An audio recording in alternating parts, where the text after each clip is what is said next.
I want to give you like the easiest armbar escape, which is, we're not going to do the crossbody arm lock quite yet. The crossbody arm lock where he turns 90 degrees. This is kind of the classic armbar from the guard. I'm going to illustrate the principle of really how to escape these from like what some people call it the Huggy Bear, where he turns that out, right? So whenever he needs that straight, so whenever he's doing that, I just turn my thumb up and rotate my arm.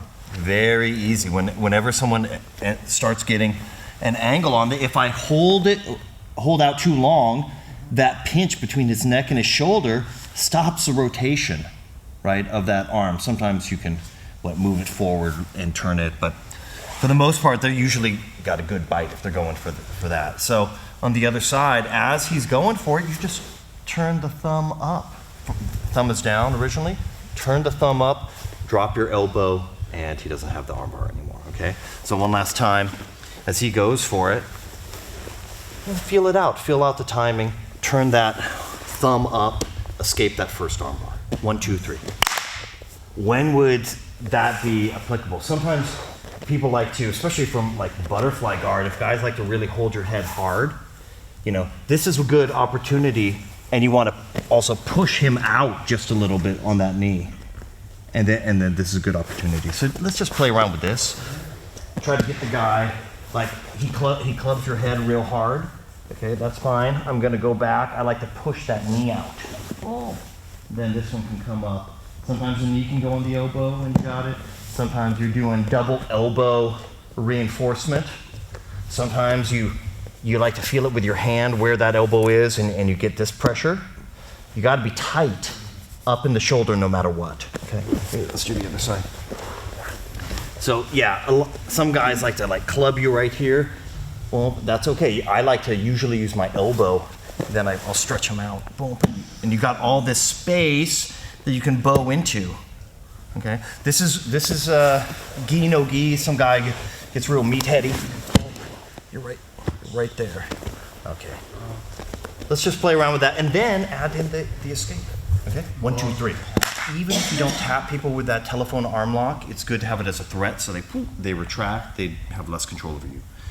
Okay, now we're gonna do an arm lock escape from knee on belly, spinning arm lock from knee on belly. So this is probably the easiest arm lock escape. I push his knee, he pulls that up, he rotates around, okay? So remember, it's about controlling the angle of that thumb. So some people call this a hitchhiker escape. I'm gonna throw my thumb up like I'm want to hitch a ride, okay? I look toward his feet. I use my legs, okay? So if I'm more perpendicular, I do a little shoulder roll over, and then we can go to this reverse knee on belly, then I go knee on belly position, okay? Let's do that again. So, knee on belly position, he spins, boom. Okay, as he's going, that's too late. I let the thumb come up. So as he's extending, in the last 10%, I rotate, I look down. If I'm perpendicular to him, I gotta do a bigger shoulder roll. The more I'm like this, the more it can just hop over my shoulder, right? So the more, if you go to more like a 45 degree, or actually in line with him, then it's easier to go over your shoulder. And then you can come here, he pushes on the knee. Well, I do the same thing. He holds onto my leg, and then, I'm coming up here, I'm rotating this, he holds onto the leg. It makes it a little easier for that back roll.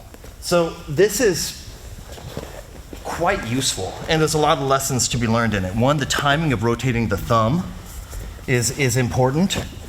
Okay. As he's sitting down, that's a good time. Right now, this is okay, and I can still go over, right? But here, let's do it again. Mm-hmm. If the really I guess the black belt version of this is as he's going, right? I'm riding that momentum into it, and then of course we can let's do it one more time. Mm-hmm. And of course, if you're really feeling savvy, you can come in here, and then you have an inside heel hook if you want. Not legal at blue belt level, but it's good to know, and that's one of my instructor's favorite combinations, this arm lock escape to the inside heel hook. So something to play with for the more advanced belts. I like that. Okay, so spinning arm lock to knee, from knee on belly, and then do the hitchhiker escape, a back shoulder roll. Okay, 1, 2, 3. So there are other ways to escape the arm lock. Let's do kind of classic from the guard. This is another way if I get that arm all crossed up. Okay, this isn't good. This isn't good. For him to complete this technique, he is going to extend his hips. Okay, so if I can block that, if I can cover my arm and then reinforce, and I can grab whatever, I can grab his hamstring. This is okay. So I'm just preventing that final bit of extension, but he's got a lot more power at the moment. Okay. 2, I need to sprawl and put my weight over his shoulders here.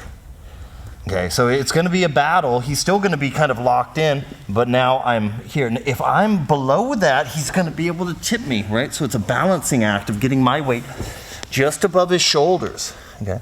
You can also use your knee then to walk up, change that angle. And if you feel like your elbow that's trapped on the inside is free, then you can pull it out, push his hips past the guard, okay?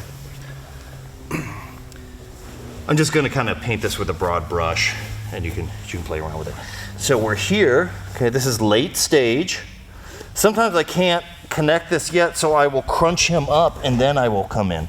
If I can bring this hand on the inside, that's even better, and then I can start to move this elbow away, okay? And then he needs the elbow on the inside to get the arm lock.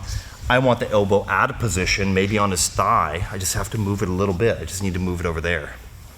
Okay, so as he's doing it, boom, block, get him all stacked up. If I can move this hand on the inside, that's good. That starts to open it up. Then I can start to move my hand out, throw my hips forward, pass the guard on that side. You're just going to have to play around with which side you want to pass to. So we're here. Now, this is late. If I were to do it a little bit earlier, as he goes into it, I would want to block, boom, and pull that out. That's better. But it doesn't always work that way, okay? That's very, very early detection. We're doing late stage detection. I'm blocking this. I'm gonna stack them up. If I need help, I can use that other leg. Boom. Try to work this hand on the inside. Try to move that elbow out of position. If I can get it to the thigh, and as he comes back to guard, boom, now I feed it to my knee. Then I can pass. So we went from inside an arm lock to passing the guard. Okay? Let's play around with stacking our partner. All right, 1, 2, 3.